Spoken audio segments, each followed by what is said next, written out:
What's up, ladies and gentlemen? Aoshi here, and we knew this was coming. 2 a.m., no sleep. Finally had time to do this, so well, here we are. We know the Penelope's coming, so let's go and check it out and see. And then hopefully we'll break it down, because nothing outside of this has officially been released yet. So there's going to be a lot of speculation, so let's get it.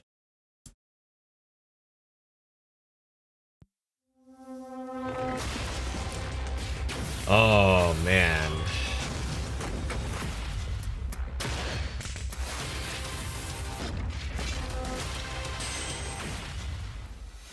I know I keep on saying I love these intros, but they are really nice. Especially if they can give you like a... Alright. We knew it was coming. We knew it was coming. The Odysseus Gundam, aka the Penelope. The artwork always looks good, though.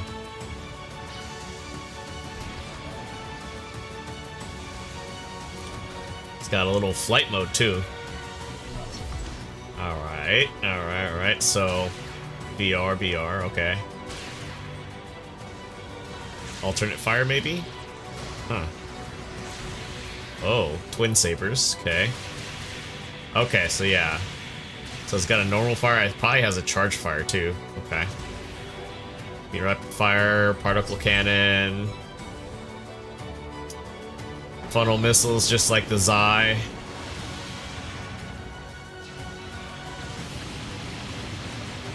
And it has a separate missile system, okay. Particle cannon. It's a hard stun, maybe? And those Vulcans are stupid fast. They're almost like Mark II and GBO2. High-speed movement, maneuver armor? What? High maneuver armor? Okay, just like the ZI also has Benovsky flight unit.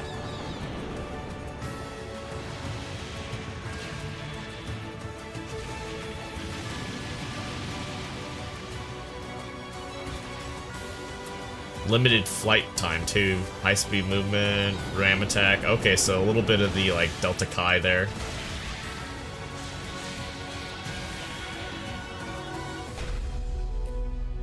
It's got to be a 700, but 700 what though?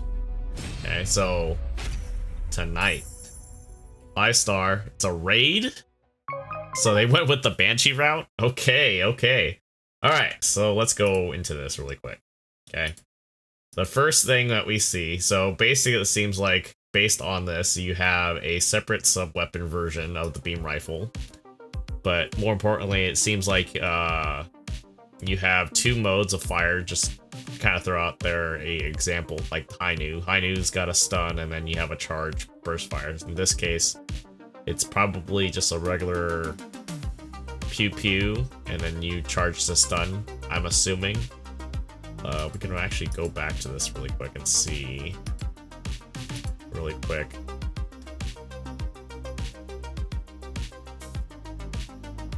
Okay, no, so it's just, looks like just two different instances of just firing to stun. Really, oops, I rewind it fast enough there. Yeah, so it looks like stun, yeah, so just... So basically, technically, yes, there is two modes, but one's actually a sub-weapon category. So let's go into the big first skill, which is high maneuver armor. So basically, high-speed movement, while you're boosting, it reduces damage and stagger due to cumulative damage, just like maneuver armor. It applies flinching, staggering, and heavy staggering when hit, except for tackles. So I'm assuming tackles and downswings. Stagger from cumulative damage becomes more frequent when nullifies heavy staggering. So basically it'll shrug off the heavy attack, or heavy stagger, I think hits, but then if you follow up with some other stuff, obviously I think the scale for build stagger is gonna be, I think, significant. So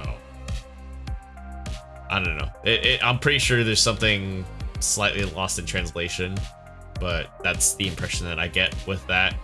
So the maneuver armor it has probably, I think the highest we've seen with like something like the Stein, I think. Stein has, I think, MA4 if I'm not mistaken. So this might be at least 5 or 6, or basically it's the equivalent to a 5 or 6 and just draft up. Instead of trying to go up in numbers, we're just gonna come up with a new name called High Maneuver Armor.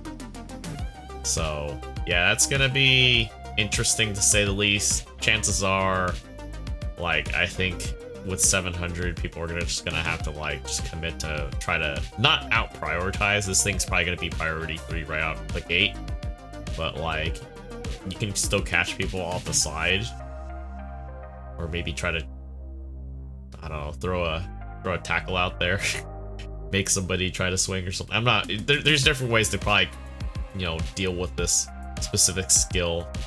Hell, your whole team's probably just gonna go unload into it, just like the you know, like the cutscene or new intro for the side getting focused down, which this is probably gonna be the same thing too. So yeah, it's gonna be interesting to see, just because 700 is just gonna be basically Unicorn Gundam 3.0, except we're flying around in the air too.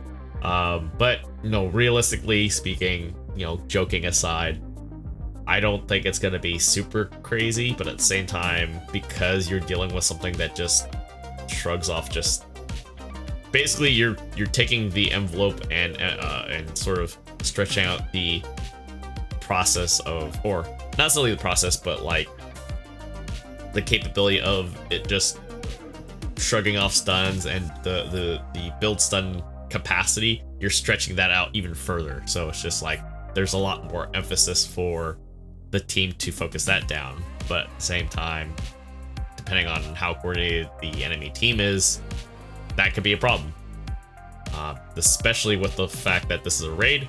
On top of that, I feel like also seeing this might be something that they might be potentially testing through Penelope, seeing how it's gonna have a, you know, boatload of skills, and seeing how this works out. Because potentially speaking, for those of you guys that are Nightingale fans, we all know Nightingale's kind of in a weird spot right now. I would not be surprised if they decide to slap that on there for Nightingale, just because it's so big. I mean, Penelope, Zai, they're both big suits, 5th generation mole suits, just take up the whole space of GBO2. Even though they're scaled down, they're humongous if you look at like the lore and everything behind that. Which, by the way, those kits, man. I'm eyeballing the model kits that I got from, thank you, Bandai Namco. I don't know where I'm gonna put these now, but, and even more so with GBO2. Oh my god. I'm probably gonna still pull for this just because it'll give me like something to talk about, but like the stats and seeing everything else play out, and then, you know, putting 2 and 2 together, it's like, okay, you actually get to see it through other people's eyes in action, and it's like, okay, this makes sense. 700 is going to be turned on its head again. So yeah, it's going to be very interesting to see how this plays out. On paper, it looks pretty damn scary. Probably not as scary as it really is, but we'll see. Alright, of course we got the flight unit. That's pretty much normal, so it's pretty much the same flight stuff that was introduced with the Goof flight, not flight type, but the Thunderbolt. This has a flight mode, so high speed movement for a certain amount of time while transforming will boost ram attack, power, and mobility. Pressing the touchpad will detransform the unit and put it back into flight mode, which is the regular hover mode, I guess you could say. I think that's the only thing. Primarily is just that high maneuver armor and this. So this is gonna have a little bit of the Delta Kai and like, well, Angsha and everything else that transforms and just rams around, you know, Top Gun style. So I'm curious to see if they're gonna have something that scales up ram damage too, because like Delta Kai has the instance where, yeah, so basically after you high speed movement for a certain amount of time, it goes into extra boost, which amplifies the ram damage, like it says here. I don't know about mobility though. Obviously this is a little bit different since it has a Minovsky craft built into the actual suit itself. But you know, only time will tell this upcoming Wednesday, which is basically tomorrow night, 10 o'clock. We'll see how everything pans out, stats-wise and everything. That's pretty much, yeah, all you're gonna see is Penelope and Zai duking it out. Supports, don't even bother. I'm serious, it's basically 3.0 Unicorn Gundam all over again. Just people duking it out. Am I surprised? No. But I'm very curious to see how this pans out. What you guys think about this unveiling? We already knew it was coming, but with the information at hand and with all these different things ongoing, I want to know what you guys think. Let's talk about it in the comments below. And until tomorrow night, I'll see you guys all in the next one. Take care.